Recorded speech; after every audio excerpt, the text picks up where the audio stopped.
Hello and welcome to our channel Padhaku Keede. मैं आप सभी का स्वागत करती हूँ हमारे यूट्यूब प्लेटफॉर्म पर। अगर ये वीडियोस आपको लर्निंग में हेल्प करते हैं तो प्लीज़ आप वीडियोस को लाइक करें, मैक्सिमम कैंडिडेट्स तक शेयर करें एंड यस चैनल को सब्सक्राइब ज़रूर करें और यस बेल आइकन को ज़रूर प्रेस करें ताकि वीडियोज़ के नोटिफिकेशंस आपको टाइम टू टाइम मिलते रहें। बात करते हैं आज के वीडियो की। तो आज का वीडियो पार्ट नंबर 2 होने वाला है वर्ब टॉपिक के लिए। हम ऑलरेडी वर्ब टॉपिक स्टार्ट कर चुके हैं। एक वीडियो इससे पहले मैं वर्ब के लिए बना चुकी हूँ। अगर आपने नहीं देखी है तो आप उस वीडियो को भी ज़रूर देखें। टारगेट हम कर रहे हैं इंडियन नेवी AA और SSR की पोस्ट को। उसी के साथ साथ ये जो वर्ब टॉपिक इंग्लिश ग्रामर में हम स्टडी करते हैं ये हमारे सिर्फ इसी एग्ज़ाम में ना आकर के हर कॉम्पिटिटिव एग्ज़ाम में आता है। और क्योंकि मैं आपको डिटेल में पढ़ा रही हूँ सब चीज़ें, तो अगर आप दूसरे एग्ज़ाम्स की भी तैयारी कर रहे हैं SSC, रेलवे या फिर डिफेंस के दूसरे एग्ज़ाम्स, तो आपके लिए ये वीडियोस डेफिनेटली हेल्पफुल है। So let's get started with today's video. One more thing, हमने अक्सर देखा है कि इंग्लिश ग्रामर पढ़ते वक्त हम यूज्ड टू होते हैं बहुत सारे रूल्स को रट लेने के और एग्ज़ाम में कोशिश करते हैं ज़्यादातर एग्जाम्पल्स को सॉल्व करना उन रूल्स की हेल्प से। But this is not possible actually, क्योंकि रूल्स नाम की चीज़ किसी भी लैंग्वेज लर्निंग में एक्चुअली नहीं होती है। या तो उस लैंग्वेज के हिसाब से चीज़ें करेक्ट होती हैं या फिर वो चीज़ें करेक्ट नहीं होती हैं। हम इस वीडियो में पढ़ेंगे कुछ एग्जाम्पल्स के थ्रू। फॉर एग्जाम्पल, पहले एग्जाम्पल सम सिलेक्टेड यूजेस हम यहाँ पे पढ़ने वाले हैं। पहला एग्जाम्पल है One should raise one's voice against any kind of injustice done to anyone। अब आपको यहाँ पे ध्यान रखना है, राइज की जगह पे आपका रेज आएगा। अब क्यों आएगा that I will tell you later. Next one is these machines have laid idle since the factory closed. यानी कि जब से फैक्ट्री बंद हुई है ये वाली मशीनें क्या हैं, बंद रखी हैं, यानी कि कुछ काम नहीं कर रही हैं, यानी कि रखी हैं। दैट इज दैट ले। तो यहाँ पे क्या आएगा, लेट की बजाय हमारे पास लेन हमें देखने को मिलेगा। लेन is the correct form of verb. अब ये हमारे पास जिसे हम एक्चुअली रूल कहते हैं वो कोई रूल ना हो करके एक सीधी सी बात है कि ये जो वर्ब्स हैं राइज और लाई, जो एक्चुअली हमने जिनकी अलग अलग फॉर्म्स यहाँ पे यूज़ की हैं सेंटेंस में, ये कैसी हैं, इंट्रांजिटिव वर्ब्स हैं। जबकि हमारे पास अगर यहाँ सेंटेंस में देखें, इस वर्ब के बाद क्या है, वंस ऑन वॉइस, यानी कि वंस वॉइस ये क्या है, ऑब्जेक्ट। ऑब्जेक्ट है हमारे पास। अब जब ऑब्जेक्ट हमारे पास होता है तो हम कैसी वर्ब्स यूज करते हैं, ट्रांजिटिव। अब ट्रांजिटिव राइज ना हो करके क्या है, रेज। ये जो वर्ब है रेज, ये क्या है, ट्रांजिटिव वर्ब, यानी कि इसको ऑब्जेक्ट की जरूरत होती है। और सेंटेंस में हम पूरा ऑब्जेक्ट हटाएं ये तो पॉसिबल नहीं, इसलिए क्या किया, वर्ब में चेंज किया, राइट। अब दूसरे एग्जाम्पल में क्या किया, ये जो वर्ब है लेड, यानी कि ये लाई की फॉर्म है। लाई, लेड, लेड। लाई भी क्या है, ट्रांजिटिव, जबकि ले जो है हमारे पास इंट्रांजिटिव है, जबकि ले हमारे पास क्या है, ट्रांजिटिव। तो कहने की बात यह है, यहाँ पे कोई रूल नहीं है, बल्कि यहाँ पे सिंपल आपको दिमाग लगाना है, अपना सोचना है। जो मैंने आपको कल डिफरेंस बताया था ट्रांजिटिव और इंट्रांजिटिव वर्ब्स में, it means we have to be careful while using transitive and intransitive verbs. Simple. Moving to the next example, the man asked his son that he helped him in his work. अब sentence में मोटे मोटे तौर पे हम समझ गए हैं कि सेंटेंस बोलना क्या चाहता है, यानी कि आदमी ने अपने बेटे से पूछा कि वो उसके काम में थोड़ी सी मदद कर दे। लेकिन यहाँ पे हेल्प की बजाय हमारे पास करेक्ट फॉर्म क्या आएगी, हेल्प।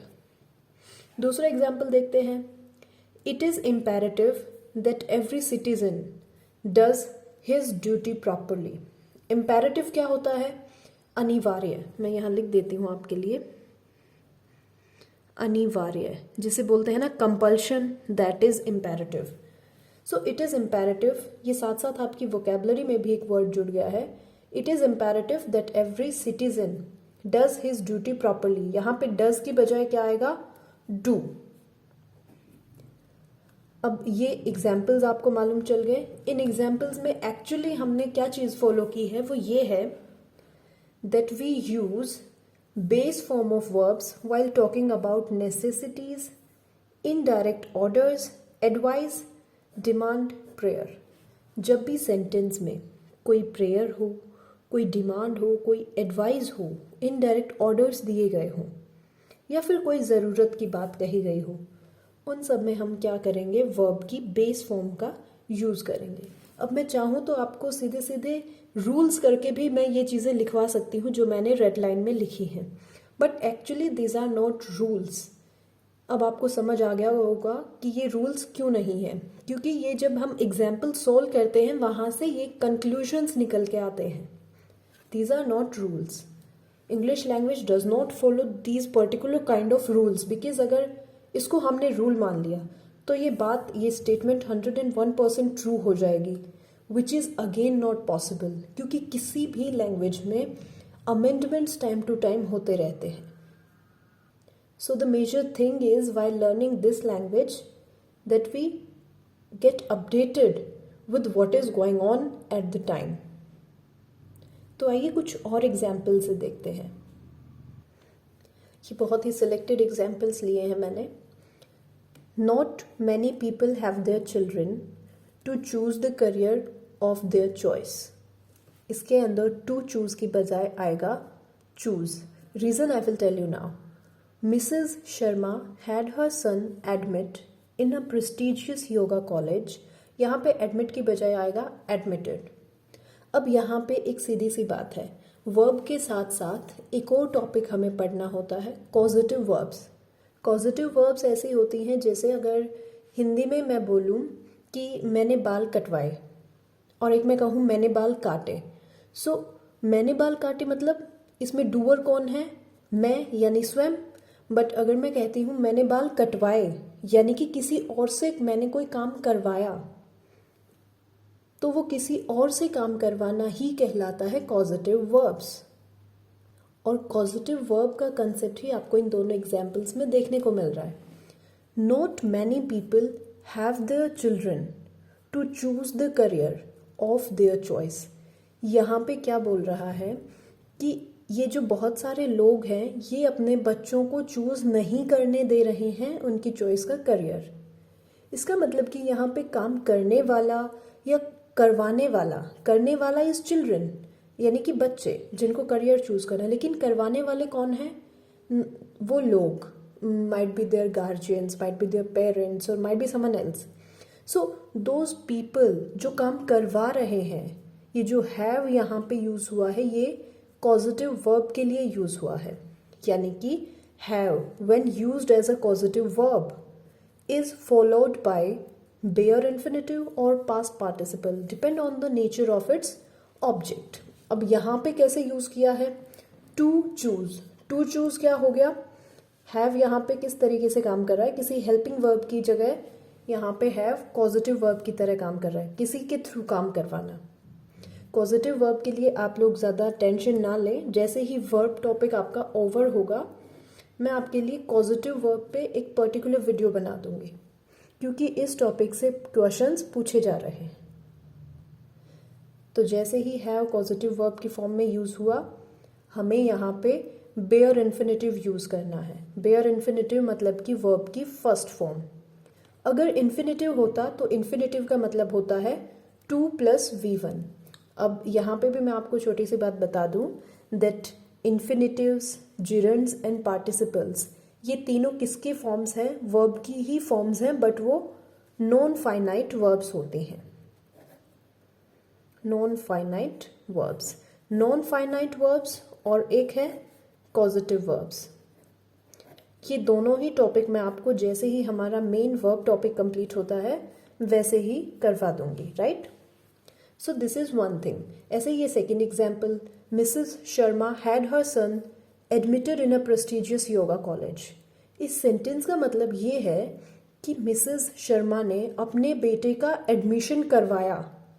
यहाँ पे एडमिशन किसका हुआ, बेटे का, मिसेस शर्मा का नहीं हुआ, बट एडमिशन करवाया किसने, मिसेस शर्मा ने। This is the English translation of this Hindi meaning, right. तो यहाँ पे क्या होगा, V3 यानी कि पास्ट पार्टिसिपल यूज होगा जो कि वर्ब की थर्ड फॉर्म होती है। सो एडमिट की बजाय क्या आएगा, एडमिटेड। आई होप ये एग्जाम्पल्स आपको क्लियर है और उनके पीछे का लॉजिक भी आपको क्लियर है। तो अगला एग्जाम्पल देखते हैं। ये दोनों एग्जाम्पल्स बहुत सिंपल हैं। I am not agree with any of you, इसमें एम की जगह पे आएगा I do not agree, right. Next one is we can get late if we don't make haste. Haste होता है थोड़ा सा जल्दीबाजी, यानी कि अगर हमने अभी जल्दी नहीं की तो वी कैन गेट लेट, यहाँ पे कैन की बजाय क्या आएगा, वी में।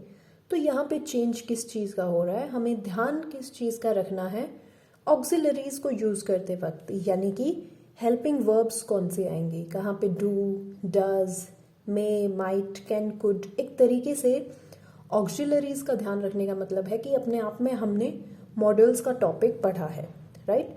मॉडल्स वही तो हैं जो ऑक्सिलरीज का पार्ट होते हैं, तो इसका मतलब ऑक्सिलरीज को हमने ध्यान में रखना है यूज करते वक्त। अब यहाँ पे आप देख रहे हैं टॉपिक हम पढ़ रहे हैं वर्ब, लेकिन जिक्र किस चीज का यहाँ पे हो रहा है, करेक्शन, सेंटेंस करेक्शन में मॉडल्स का। तो English grammar is all about interlink things. अगर आप नाउन पढ़ रहे हैं तो आपको थोड़ी देर बाद प्रोनाउन पढ़ने को मिलता है।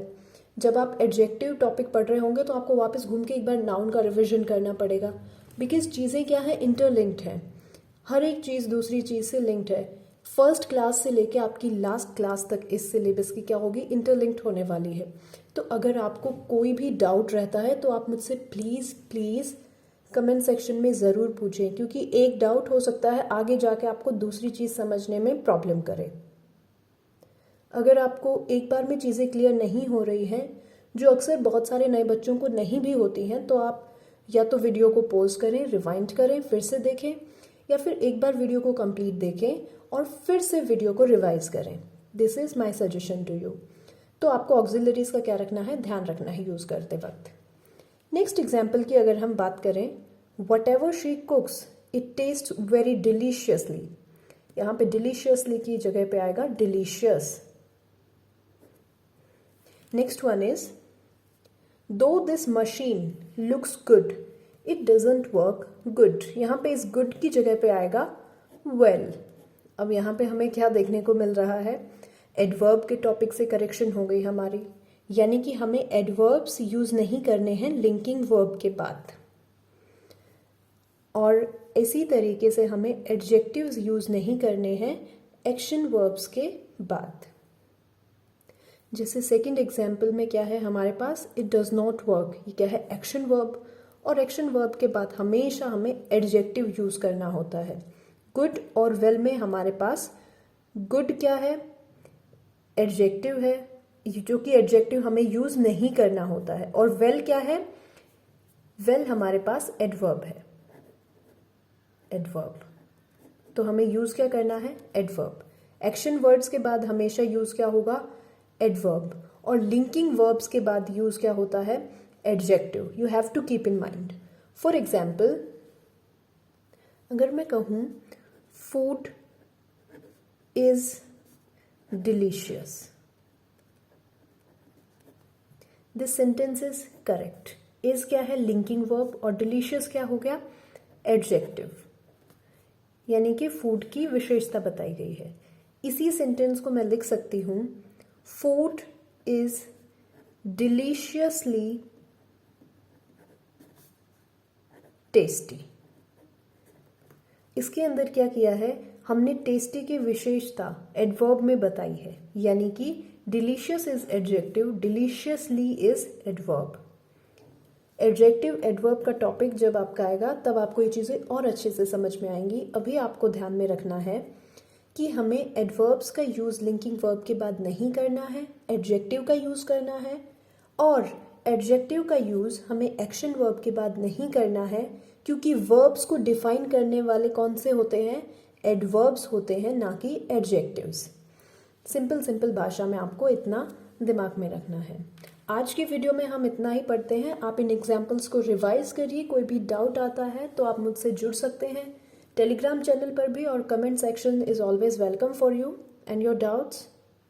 PDF के लिए आप हमारे टेलीग्राम चैनल को ज्वाइन कर लें, क्योंकि जैसे ही ये टॉपिक कंप्लीट होंगे तभी मैं आपको प्रैक्टिस के लिए वर्कशीट्स या फिर असाइनमेंट्स प्रोवाइड करूँगी। आज की वीडियो में इतना ही, मिलते हैं नेक्स्ट वीडियो में। Till then take care, keep reading, keep studying, keep practising, and most importantly, take care of your health. Thank you so much for connecting and learning with us. Thank you so much.